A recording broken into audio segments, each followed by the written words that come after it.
So if you are wholesaling in today's market, you are never going to make it, and I've said this before, if you are only a cash offer exit strategy.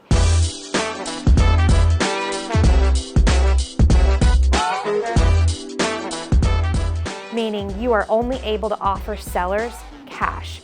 Because now you're competing and it's a bidding war and you are very rarely gonna win. Sometimes you'll win, but very rarely.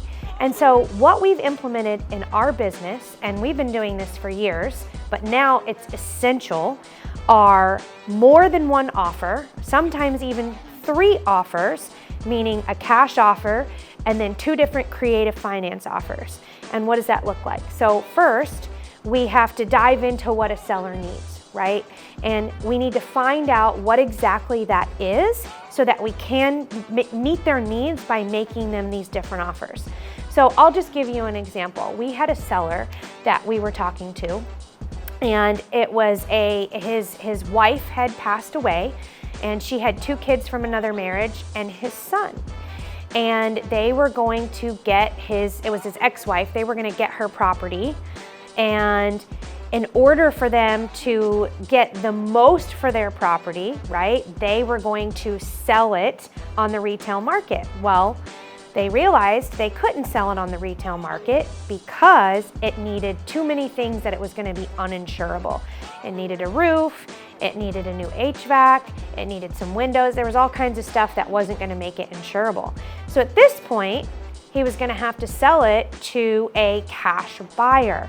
And what does that mean? That means he's going to have to take a significant cut in equity in order for a cash buyer to take it and still have some profit. So let's see what that looks like. So first of all, if he was going to sell it on the market for $300,000, so what that would be an as-is number, meaning he can put it on the retail market and a buyer's going to come in and buy it as is.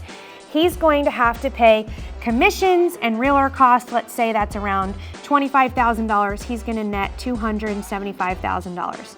Well, the problem here is that he needs probably $30,000 for repairs that he doesn't have. And so now, instead of selling it on the market, he's going to have to sell it at a significant discount to a cash buyer. As a cash buyer, we came in with an offer of, so this is retail, sorry, let me just write this down. We came in with a cash offer of $180,000, right? So, I mean, gosh, that is a huge difference. But why we're offering 180 is we're coming in, we're having to get hard money loans. We're gonna put money into the property, and then we have to resale it with a realtor, so we are gonna pay all those realtor costs, and then there's also gotta be a profit in there. So it's a significant cut. So there's a huge difference here, right? He doesn't have the option now to sell it here, and he's only gonna make this. Well, that was a problem for him because he wanted his children to have as much money as possible left to them by their mother, right? And so what we did is we offered him something called a novation agreement. And this is really big right now. I think you'll probably hear a lot about it.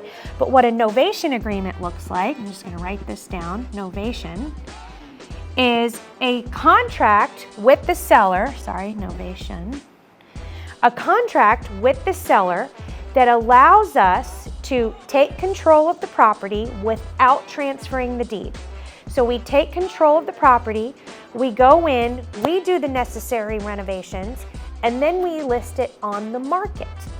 And instead of paying hard money loan costs and closing costs, we take all that money and we put it in the pocket of the seller, which would be around $30,000. So instead of a $180,000 offer, we could now make him